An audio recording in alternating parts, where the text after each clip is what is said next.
My name is Daniel, I'm 30 years old now, but the night I turned into a ghost at my father-in-law's birthday party is a memory that won't let me go. People say memories fade, but not the ones that crack your pride wide open. That night still walks with me like a shadow. Before continue, please like this video and subscribe to my channel. That's free and only way to support us. Thank you. I remember holding the gift in my hands like it was something sacred. The box wasn't fancy, just a neat wrap I'd done myself, but inside was something I believed held meaning.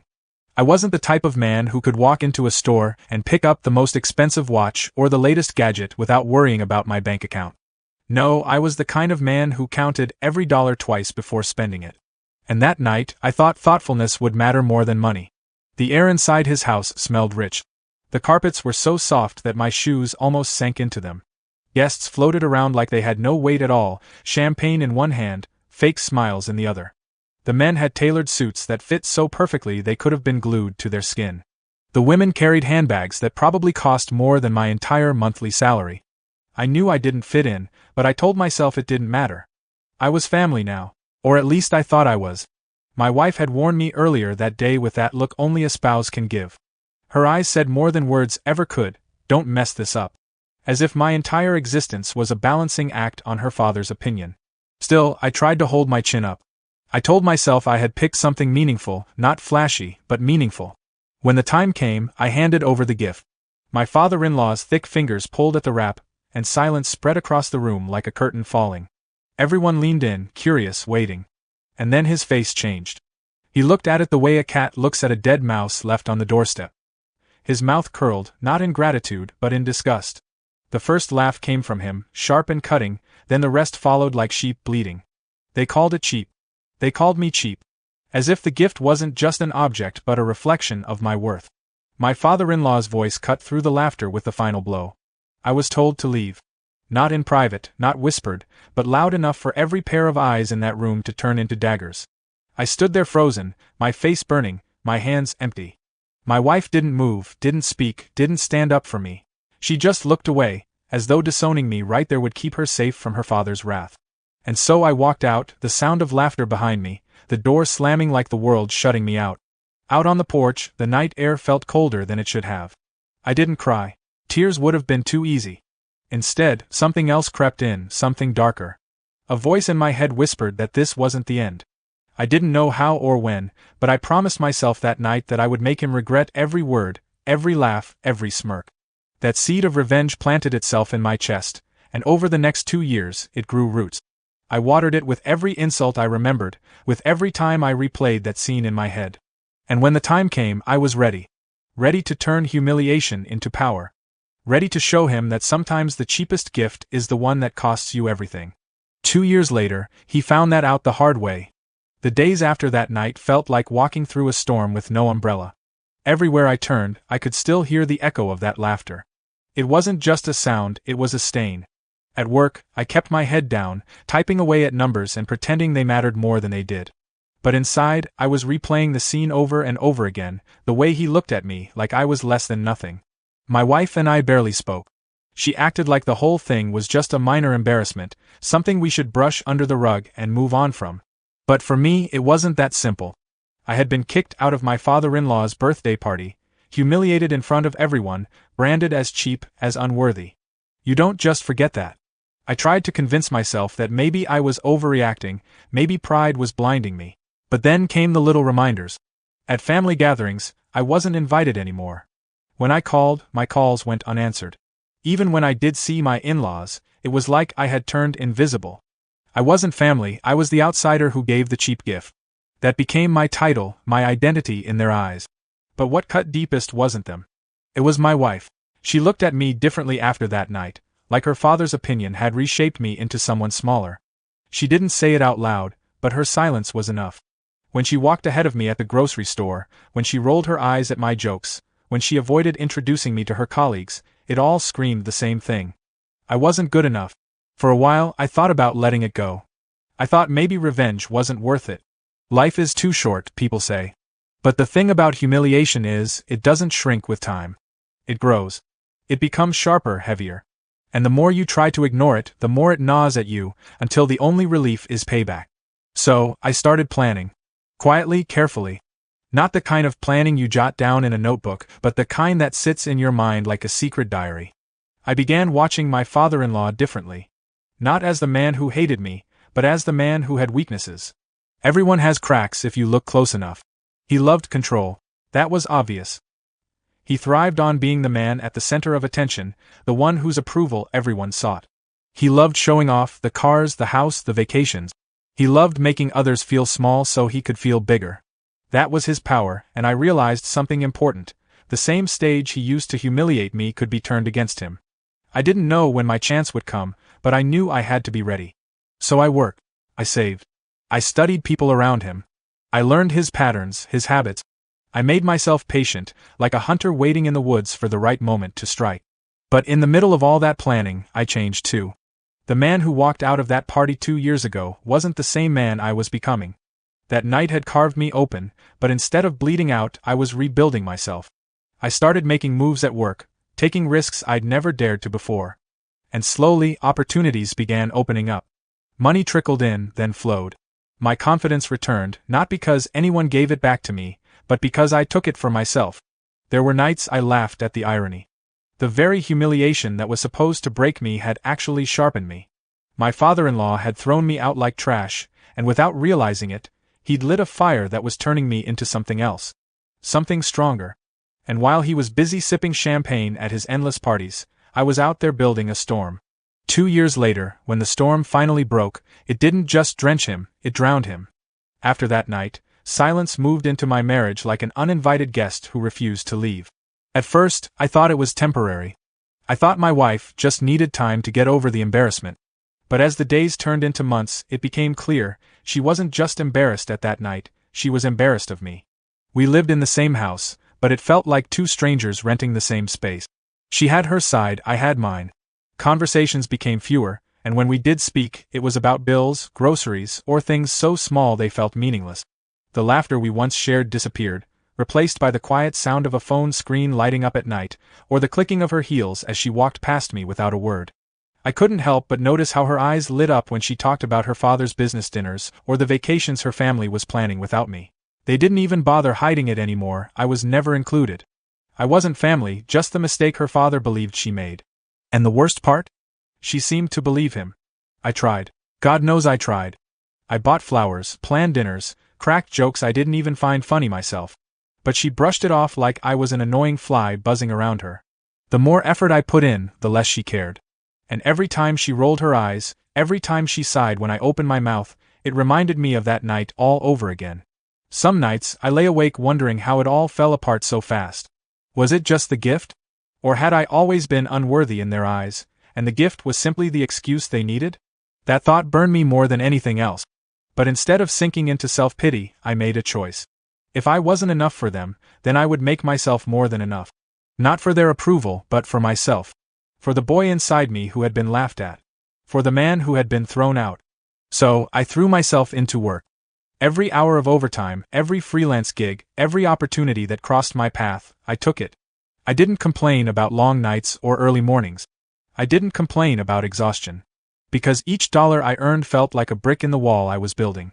A wall between me and their mockery. And slowly, people at work began to notice. My boss started handing me bigger projects. Clients began asking for me by name. I was no longer the quiet man at the desk, I was the one people came to when they wanted things done. My bank account began to grow, and with it, so did my confidence. But I didn't show it to my wife. I didn't show it to her family. I kept it hidden, tucked away like a secret weapon. Because I knew, when the time came, I wanted it to explode in their faces. I wanted the reveal to be so big, so undeniable, that they would never laugh at me again. In public, I stayed quiet. In private, I sharpened my skills, my income, my patience.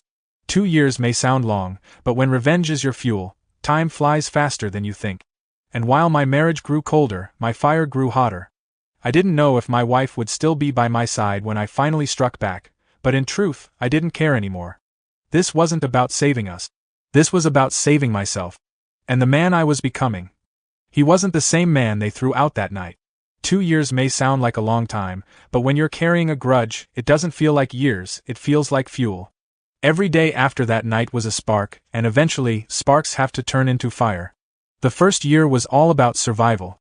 I buried myself in work, pulling double shifts, chasing side hustles, saying yes to things I would have once been too scared to touch. I was exhausted, but I didn't care. Every time my hands ached from typing, every time my back hurt from sitting too long, I reminded myself, this is temporary. This pain isn't punishment, it's training.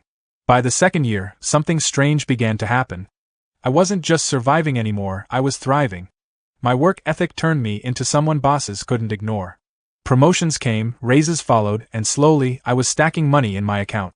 Not piles like the rich who sneered at me, but enough to know I wasn't the same man who had been mocked for a gift. And that's when the idea started to form. Revenge doesn't always need fists or shouting matches. Sometimes, the sweetest revenge is silence, and success so loud that it drowns out every insult. But I didn't just want to prove myself. I wanted to crush the image they had built of me, the cheap son-in-law. I wanted to flip the stage he once used to humiliate me, and turn it into his downfall. The opportunity came one evening at work. I was sitting across from a client, a man who happened to know my father-in-law well.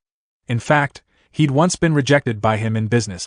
Over coffee, he joked about how arrogant my father-in-law was, how he always underestimated people he thought were beneath him. That was when something clicked. I didn't need to shout back at him. I didn't need to argue. I needed to beat him at his own game. Money, power, influence, that was the language he spoke. So, I decided to learn it better than him. I started reading. Business books, investment strategies, anything I could get my hands on. My nights became classrooms. I devoured stories of people who built empires from nothing. And slowly, I began making moves of my own. Small investments at first, then bigger ones as my confidence grew. Real estate, stocks, even a stake in a startup. Each risk felt like rolling dice, but for some reason, the dice kept landing in my favor. And here's the thing about growth. Once it starts, it doesn't stop. The more I succeeded, the hungrier I became. I wasn't just chasing revenge anymore, I was chasing transformation. Meanwhile, my father-in-law had no clue. He still looked at me like I was that same man with the cheap gift. He still dismissed me, still excluded me, still threw parties I wasn't welcome at. He didn't know that while he was busy showing off, I was building something bigger than he ever imagined. The plan was simple in my head. Wait, watch, and when the moment came, strike where it would hurt the most, his pride. Not just by being richer or more powerful, but by doing it in front of the same kinds of people who once laughed at me. But as I started shaping my revenge, something else began shifting inside me. I wasn't just angry anymore. I was amused.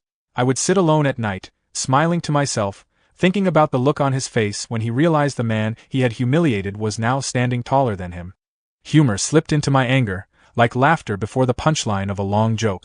Revenge wasn't just survival anymore. It was entertainment. And soon, the stage would be mine. By the time the second year rolled around, I was no longer the man who stood on that porch humiliated. I had money in my account, confidence in my step, and a quiet fire in my chest. But revenge isn't something you rush. It's like cooking a slow stew, you let it simmer until the flavor is just right. My father-in-law was still the same man, arrogant, loud, hungry for respect that he forced out of people. He threw parties almost every other month, showing off his wealth as if life was one big theater where he played the main role. And the audience? His friends, business partners, and, of course, the family who sat in his shadow clapping for him. I wasn't part of that audience anymore, but I knew everything that happened inside those walls.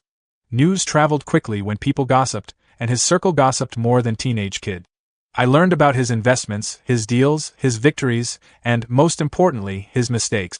That's when I spotted it. One of his business ventures was bleeding money.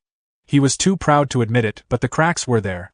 A new project he had bragged about for months was turning sour, and quietly, he was scrambling for help. That was my opening. Instead of rushing in, I played the long game. I connected with people he'd dismissed. Men he'd brushed off at meetings, women whose ideas he'd mocked. These were the people who carried grudges too, people who wanted to see him stumble. With them, I wasn't the cheap son-in-law. I was someone sharp, driven, and most importantly, useful. I began forming alliances, little by little. Each connection was like a chess piece, moving closer to the king. Some nights I laughed to myself, thinking about how he had no idea that the same man he kicked out was slowly surrounding him. And then, fate handed me the perfect stage. His 60th birthday was coming up. The grandest one yet, according to whispers. A massive event at a luxury hotel, invitations sent out to businessmen, politicians, and every person he wanted to impress. It wasn't just a birthday party, it was a show of power. That's when I knew. This was it. The stage he once used to humiliate me would be the same stage where I would flip the script. But I didn't just want to show up successful. That would be too small. I wanted to overshadow him, to make his spotlight look like a candle next to my bonfire. So I prepared. I bought into one of the very businesses he wanted a stake in, quietly taking control without him realizing. I made sure the people hosting the event knew who I was and what I had achieved. I polished every part of my life that could shine, the suit, the car, even the way I walked. And on the night of his 60th birthday, I was ready. Ready not just to attend, but to dominate. The same man who once laughed at my gift would now watch me turn his party into my stage. And this time, when the laughter came, it wouldn't be at me. It would be at him. The hotel lobby glittered with chandeliers that looked like frozen waterfalls. Guests arrived in sleek cars, stepping out with practiced smiles and expensive perfumes that announced them before their voices did. And there I was, standing at the entrance, 2 years older, sharper, and hungrier than ever. I adjusted my suit, not rented this time but tailored to perfection. The fabric hugged me in all the right ways, and the watch on my wrist ticked softly, steady, almost as if it was counting down to the moment I had waited for. My car outside turned heads, the kind of car that spoke louder than introductions. For the first time, I wasn't walking in as a son-in-law seeking approval. I was walking in as a man they could no longer ignore. The whispers started the moment I entered. Some recognized me, others only remembered the story, the man who had been kicked out 2 years ago. Their eyes widened, scanning me from head to toe, as if trying to piece together how I had transformed from that forgotten guest into the man who now seemed to belong more than they did. Inside, the hall was dressed like royalty lived there. Tables covered in gold cloth, glasses lined like soldiers, and a stage big enough for a rock concert. At the center of it all, my father-in-law, beaming with pride, basking in the glow of attention. He looked older but not weaker, still the king of his little kingdom. Our eyes met for a brief second and I saw it. That flicker of surprise he tried to mask with arrogance. He hadn't expected me. Certainly not like this. But I didn't go to him. Not yet. Revenge is best served with patience, and tonight was a banquet. I mingled, I laughed, I shook hands with the very people who once laughed at me. And to my quiet delight, many of them treated me differently now, not like the outsider, but like someone they wanted to know. Money changes conversations faster than wine, and I had both. The turning point came when the host announced the arrival of a new investor in one of the city's biggest projects. All eyes turned as my name echoed through the speakers. Gasps rippled across the hall, followed by claps that seemed louder than even the birthday applause. I walked onto the stage, not with shaky legs this time, but with the steady stride of a man who owned the floor. The spotlight that had once burned me now felt warm, almost welcoming. And as I stood there, speaking about success, growth, and opportunity, I didn't mention him. Not once. That was the beauty of it. I didn't need to attack him directly. My very presence, my achievements, the applause that belonged to me, it was enough to slice through his pride like a knife through silk. Out of the corner of my eye, I saw him. My father-in-law, clapping slowly, his smile stretched but tight, his eyes betraying what his face tried to hide. He hated it. He hated that the man he had once mocked was now stealing the stage, stealing the attention, stealing the respect he thought only belonged to him. And for the first time in 2 years, I felt it, not humiliation, not shame, but victory. Sweet, silent victory. But the night wasn't over yet. I had one final move left, and it was the one that would turn the knife. Because revenge isn't just about showing up. It's about making sure they never forget you did. The applause faded, but the sting it left behind didn't fade for him. I could see it in his eyes every time someone shook my hand and turned their back on him.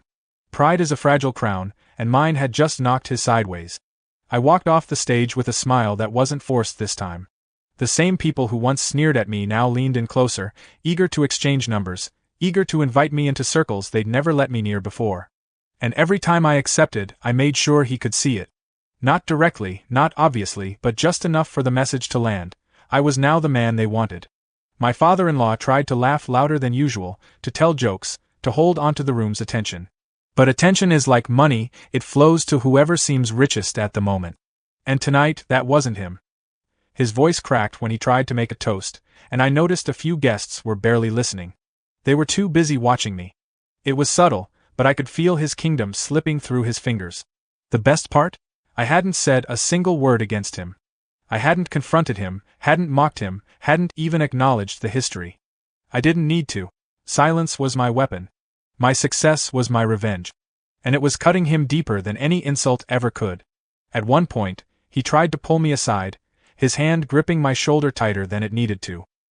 His smile stayed plastered on, but his whisper carried more venom than sugar. He asked why I was there, what I thought I was doing, why I couldn't just leave things in the past. I didn't answer. I just smiled, the same smile he gave me when he called me cheap. And I walked away. Sometimes, walking away is louder than shouting. But I didn't just walk away from him, I walked toward the very people he wanted most to impress. A well-known politician, a wealthy businessman, a woman whose company he'd once tried and failed to win over. I made sure they all knew who I was, what I had achieved, and most importantly, that I wasn't connected to him anymore. I was my own man, standing taller than the shadow he once forced me under. As the night went on, his laugh grew quieter. His drink went untouched. And I saw it, the cracks in the crown he wore so proudly. For the first time, people weren't orbiting him. They were orbiting me. And yet, even as I soaked in that quiet victory, I knew it wasn't finished. Success in front of him was one thing. But to truly close the wound, I needed something final. Something undeniable. A move that would not just dent his pride but shatter it completely. And soon, that move would come. Because revenge isn't about one night. It's about making sure they feel what you felt every single day after. The night had already tilted in my favor, but victory is sweeter when you make it permanent. I wasn't interested in just stealing his spotlight for one evening. No, I wanted to make sure he never forgot that the same man he kicked out had built a throne higher than his. The perfect chance came when the host invited key guests to speak about business ventures they were excited about. Normally, my father-in-law thrived in these moments. He loved to brag about his projects, about the money he poured into places no one else could touch. But tonight, when he stood up to speak, his voice wavered. I already knew why. That big project he had been talking up for months, the one he said would double his empire, was sinking faster than a stone in water. And the cruel twist? I had quietly invested in the company that swept in to buy out the parts of his failing venture. He didn't even know it yet, but his loss was already my gain. So when my turn came, I took the stage again. Not to brag, not to shout, not to point fingers. Just to speak. Calmly, clearly, confidently. I talked about growth, about resilience, about opportunities in business others had overlooked. And then I dropped it, the name of the very company that had swallowed his. The room buzzed instantly. Heads turned, murmurs spread, and all eyes darted to him. His face turned pale under the golden lights, and for a moment, he looked smaller. Smaller than I had ever seen him.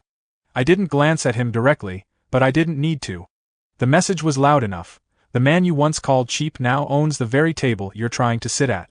After my speech, people swarmed me again, eager to know more, eager to attach themselves to my rising star. And as they did, I caught sight of my father-in-law standing alone, glass in hand, his shoulders stiff. For the first time in his life, he wasn't the center of attention at his own party. The irony nearly made me laugh. 2 years ago, he had thrown me out of his birthday for being unworthy. Now, at his grand 60th, he was the one being quietly pushed aside, ignored, outshined. And the beauty of it all? I hadn't insulted him once. I hadn't shouted, hadn't demanded, hadn't even raised my voice. My revenge wasn't fire, it was ice. Slow, cold, and unforgettable. As the night wound down, I could feel the shift in the air. The respect he once commanded had shifted to me. The power he once flaunted had slipped. And though he smiled for the cameras, though he posed for photos, I knew he felt it. Deeply. The tables had turned. But I still wasn't done. The final blow was waiting, and when it landed, there'd be no getting back up. The night was almost over, but the best parts of revenge always come at the end, like the twist in a movie you never see coming. My father-in-law was still trying to keep his head high, clinking glasses, forcing laughter, but his eyes gave him away. They darted nervously, as if every whisper in the room was about him, and most of them were. Then came the moment I had been waiting for. The host announced a special recognition, honoring the largest investor and driving force behind the most successful project of the year.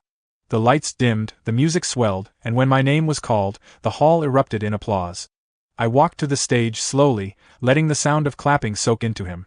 Each step I took was a reminder of the steps I had once taken out of his house, humiliated and broken. But tonight, I wasn't walking out. I was walking up. The award was placed in my hands, heavy and gleaming. Cameras flashed, people cheered, and somewhere in the crowd, my father-in-law's smile finally cracked. He looked like a man swallowing glass. I gave my speech, short but sharp. I spoke of hard work, of starting from nothing, of how failure can turn into fire if you let it. I didn't need to mention names. Everyone in that room knew the story. Everyone remembered the night I was thrown out, the man who laughed at me. And now they were watching the same man lose to me, without me ever pointing a finger. When I stepped down, the shift was complete. People surrounded me, not him. They clapped my back, raised their glasses to me, whispered words of admiration. He stood off to the side, ignored, forgotten, holding a drink he no longer wanted. And that was when I made my final move. As I passed him, I paused. Just for a moment. I didn't speak. I didn't gloat. I just looked him in the eyes and smiled. The same smile he once gave me when he called me cheap. Except now, the meaning had flipped. It was over. He knew it. I knew it. Everyone knew it. 2 years ago, he kicked me out of his birthday party because of a gift he thought was worthless. Tonight, I gave him a gift he could never return, humiliation so deep it would haunt him every time he closed his eyes. And the best part? I didn't need to raise my voice once. The night ended with music and lights, but for him, it ended with silence. Not the kind of silence that comes when the music stops, but the kind that settles in your chest when you realize the world has moved on without you. As I left the hall, my car waiting outside, I glanced back one last time. My father-in-law stood by the stage, smiling for whoever still bothered to look at him, but his eyes told the truth. He was beaten, not by fists or insults, but by something far worse, irrelevance. The same man who once kicked me out because of a so-called cheap gift was now holding nothing, while I left with everything. On the drive home, I thought about that night 2 years ago.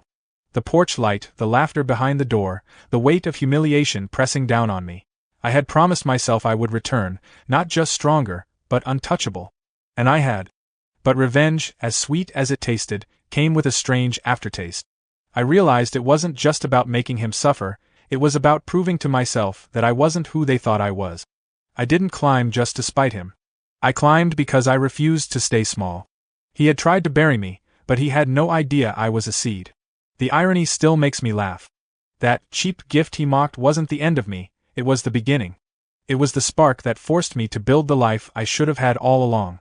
In a twisted way, I almost owed him thanks. Almost. But here's the truth I carried with me as the city lights blurred past my window. Some gifts aren't wrapped in paper. Some are wrapped in pain, in humiliation, in nights where you feel like the world is against you. Those are the gifts that change you, shape you, and drive you to places you never thought you'd reach. And my father-in-law? He gave me that gift. The difference is, I knew how to use it. So, the man who once laughed at me became the man who could only watch me rise.